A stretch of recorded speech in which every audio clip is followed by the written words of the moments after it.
আমাদের সবগুলো গভর্নমেন্ট মৌলানার সাথে চরম গাদ্দারি করেছে। তারপর হাসিনা এসে মৌলানার ইসলামী বিশ্ববিদ্যালয় লা ইলাহা আল্লাহু আকবার করে দিয়েছে। মানে এই টিং টাং ডিং ডাং করতে করতে মৌলানার যে মূল ইসলামী বিশ্ববিদ্যালয়ের স্পিরিটটা ডিস্ট্রয় করে দেওয়া হয়েছে। এটাই লক্ষ্য ছিল সাম্রাজ্যবাদের। কমিউনিস্টরা এটা উৎসাহ দেয়নি, কারণ ইসলাম আছে তো, ইসলাম তো একটা অ্যালার্জিক ব্যাপার। ইসলাম থাকলে গা চুলকায়, এটাও একটা সমস্যা আমাদের দেশে। আপনি তো ওই যে ফ্রেমটা শিখিয়ে দিয়েছে, ওরটুকু ছোটোবেলা শিখছেন সাম্প্রদায়িকতা, সাম্রাজ্যবাদ, আধিপত্যবাদ, ওই ফ্রেমের মধ্যে আটকে গেছেন। আপনি তো মৌলানার মতো অত বড় চোখ দিয়ে পৃথিবীই দেখেন নাই। আপনি তো মৌলবাদী, আপনি তো সংকীর্ণ। এই বাংলাদেশে ৫৬-৫৭ হাজার বর্গমাইলের দেশে একটা মাত্র কলেজ আছে রসুলের একজন সাহাবীর নামে। সেই কলেজটার নাম হলো আবু যর গিফারি কলেজ, মৌচাকে। এই কলেজটা কার প্রতিষ্ঠা? মৌলানা আব্দুল হামিদ খান ভাসানী। মৌলানা ভাসানীর মাধ্যমে এই যে মানুষগুলো তৈরি হয়েছিল, সেই মানুষগুলো পরবর্তীকালে বাংলাদেশে শাসন করেছে। খেয়াল করে দেখেন, ইন্টেলেকচুয়ালি একটা হীনমন্যতার কারণে আমাদের বাম বুদ্ধিজীবীরা মৌলানার নাম নিতে, যেমন আমাদের শাহরিয়ার কবি সাহেবের সম্পাদিত একটা বই আছে সংগ্রামী জননেতা মৌলানা ভাসানী, ওর মধ্যে দেখছেন না, মৌলানা আসলে কমিউনিজম বুঝতেন না। তিনি এক ধরনের ভাববাদিতা ছিলেন, ভাববাদী, ইউটোপিয়ান ছিলেন। আমি বলি যে মৌলানা ইউটোপিয়ান ছিলেন, তা আপনারা কি? আপনারা তো মৌলবাদী। আপনি তো ওই যে ফ্রেমটা শিখিয়ে দিয়েছে, ওরটুকু ছোটোবেলা শিখছেন সাম্প্রদায়িকতা, সাম্রাজ্যবাদ, আধিপত্যবাদ, ওই ফ্রেমের মধ্যে আটকে গেছেন। আপনি তো মৌলানার মতো অত বড় চোখ দিয়ে পৃথিবীই দেখেন নাই। আপনি তো মৌলবাদী, আপনি তো সংকীর্ণ, ক্ষুদ্র। মৌলানা জাতীয়তাবাদী ছিলেন, একই সঙ্গে ছিলেন বিশ্ব শান্তির মহান প্রতীক। স্টকহোম শান্তি সম্মেলনে মৌলানা যে ভাষণ দিয়েছিলেন, ঐতিহাসিক ভাষণ হিসেবে এখন রেকর্ড হয়, বাজানো হয়। আচ্ছা, আরেকদিকে হলো শিক্ষা ব্যবস্থা, এটা নিয়ে কথা হয়েছে। মৌলানার ইসলামী বিশ্ববিদ্যালয়, যে তার স্বপ্নের যে ইসলামী বিশ্ববিদ্যালয়, মৌলানার সম্পাদিত একটা বই আছে, আমার স্বপ্নের ইসলামী বিশ্ববিদ্যালয়। এই বইটা কেউ পড়ছেন কিনা আমি জানি না। মৌলানা চেয়েছিলেন এমন একটা ইউনিভার্সিটি, যে ইউনিভার্সিটির ছাত্ররা এডুকেশন, একই সঙ্গে মোরাল এডুকেশন, একটা হলো পুঁথিগত বিদ্যা আর একটা হলো নৈতিক শিক্ষা, এই দুই শিক্ষায় শিক্ষিত হয়ে তারা কর্মমুখী জীবন যাপন করবে। এই জন্য ইউনিভার্সিটিতে বলছে, লবণ আর তেল ছাড়া আমার ইউনিভার্সিটিতে বাইরের থেকে আর কিছুই ঢুকাইতে হবে না, সব ছাত্ররা নিজেরাই উৎপাদন করবে, ছাত্ররা নিজেরাই মাঠে কাজ করবে, তারাই পড়বে, তারাই চালাবে। এই অভিনব চিন্তা ভাবনাটা আমাদের সবগুলো গভর্নমেন্ট মৌলানার সাথে চরম গাদ্দারি করেছে।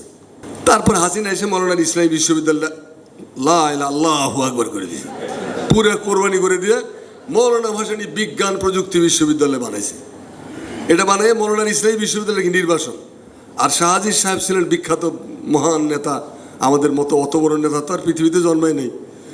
হে মৌলানার ভাই, ইউনিভার্সিটিটাকে খুব বুদ্ধি দিয়ে নিয়ে গেল দুলালপুর শান্তিডাঙ্গায়, ওইখানে নিয়ে ওটা 12টা বাজাইছে। তারপর ওখান থেকে আসলে আবার এর সাথে মানে টঙ্গির থেকে আবার ওটার কান্দরে নিয়ে গেছে ওখানে।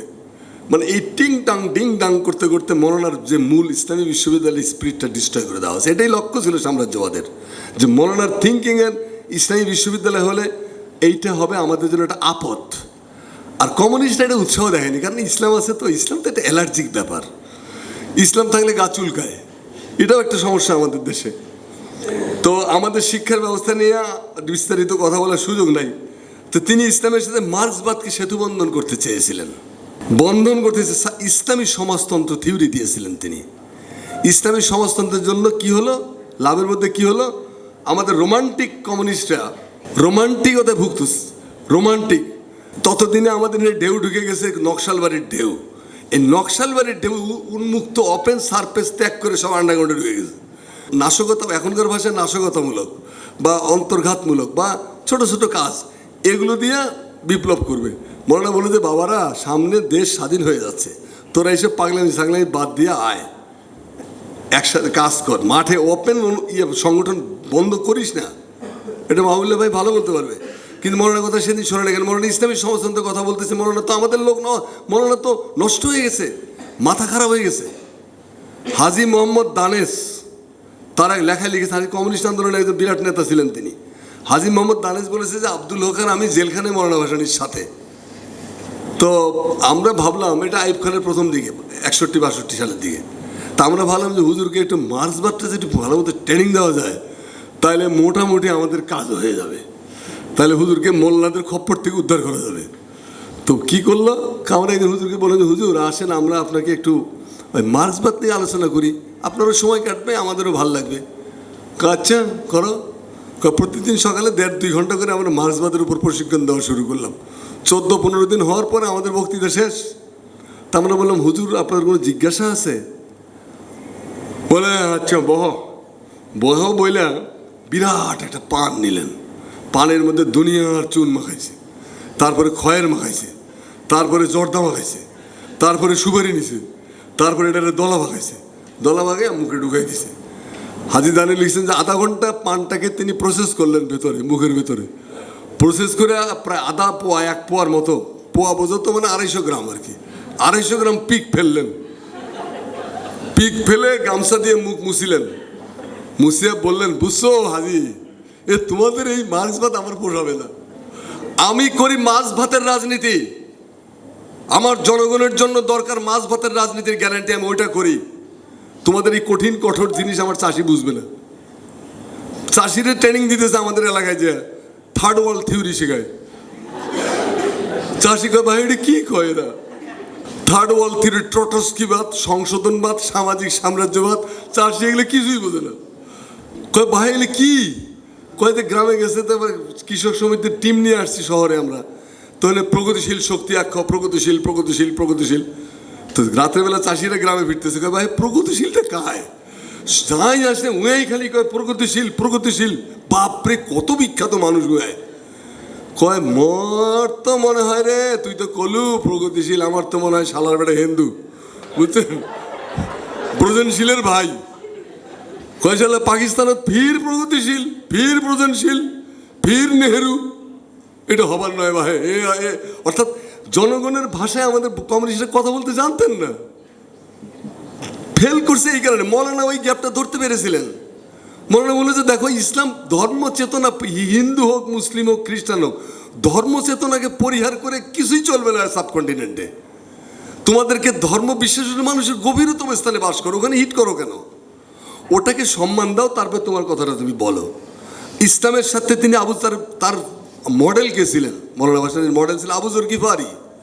আপনি দেখেন এই বাংলাদেশে 56-57 হাজার বর্গমাইলের দেশে একটা মাত্র কলেজ আছে রসুলের একজন সাহাবীর নামে। সেই কলেজটার নাম হলো আবু যর গিফারি কলেজ, মৌচাকে। এই কলেজটা কার প্রতিষ্ঠা? মৌলানা আব্দুল হামিদ খান ভাসানী। এই কলেজের ফাউন্ডার, এই কলেজের ফাদার, এই কলেজের যা কিছু আছে সব তার। তিনি তার ছাত্র দেওয়ান আজরফকে ডেকে নিয়ে আসলেন, কলেজের দায়িত্ব দিলেন, বলে তুমি এটা করো। তার ছাত্র ছিলেন তিনি। শাহেদ আলীকে বললেন এখানে মাস্টারি করো, আমার এখানে একটা নতুন মিশন তৈরি করবো আমি। যাই হোক, তো কমিউনিস্ট মোল্লা কেউ মৌলানাকে বোঝেন, মোল্লারা বোঝেন যে কমিউনিস্টদের সাথে মিশে কমিউনিস্ট বলেছে সে মোল্লাতন্ত্র। অর্থাৎ দুই গ্রুপ থেকে মৌলানা আসলে এক অর্থে বিচ্ছিন্ন হয়ে গেছিলেন। বোঝেনি, মৌলানার দূরদর্শিতাকে তারা বুঝতেই পারেনি। আর ফিরোজা মুখার্জি, মৌলানা যখন লন্ডনে যান, তিনি কয়েক বছর আটকা পড়ে গেছিলেন। ইস্কান্দার মির্জা পাকিস্তান, পূর্ব পাকিস্তানের হয়ে আইসা ঘোষণা করলেন যে মৌলানা ভাসানী দেশে ফেরা মাত্র থেকে এয়ারপোর্টে গুলি করে মেরে ফেলবো। মৌলানা ভাসানী গেলেন ইউরোপে আটকে। সের উপরে পৃথিবী বিখ্যাত একটা বই আছে, ভাসানী যখন ইউরোপে, খন্দকার ইলিয়াস। কিন্তু খন্দকার ইলিয়াসের বইয়ে ফিরোজা মুখার্জি উল্লেখ নাই। তার কারণ হলো ফিরোজা মুখার্জি করতেন কমিউনিস্ট পার্টি। এই কমিউনিস্ট পার্টির সাথে মৌলানা বৈঠক করছে পাকিস্তান আমলে, এটা ছিল গুরুতর পাপ। এই পাপ থেকে মৌলানাকে দূরে রাখার জন্য আভ্যন্তরীণ প্রক্রিয়াটা নিয়ে ভাসানী যখন ইউরোপে বইয়ের মধ্যে উল্লেখ নেই। ফিরোজা মুখার্জি আমাকে বলেছিলেন, মৌলানাকে আমাকে দেওয়া হয়েছিল যে মৌলানাকে সকাল বিকাল পত্রিকা পড়িয়ে শোনাতে হবে, আর হলো মৌলানা দেখভাল করা। কমিউনিস্ট পার্টি থেকে আমাকে ওখানে দেওয়া হয়েছে জব, আর একটু বারবার হুজুরকে একটু মার্ক্সবাদ বোঝানো আর কি, কায়দা করে।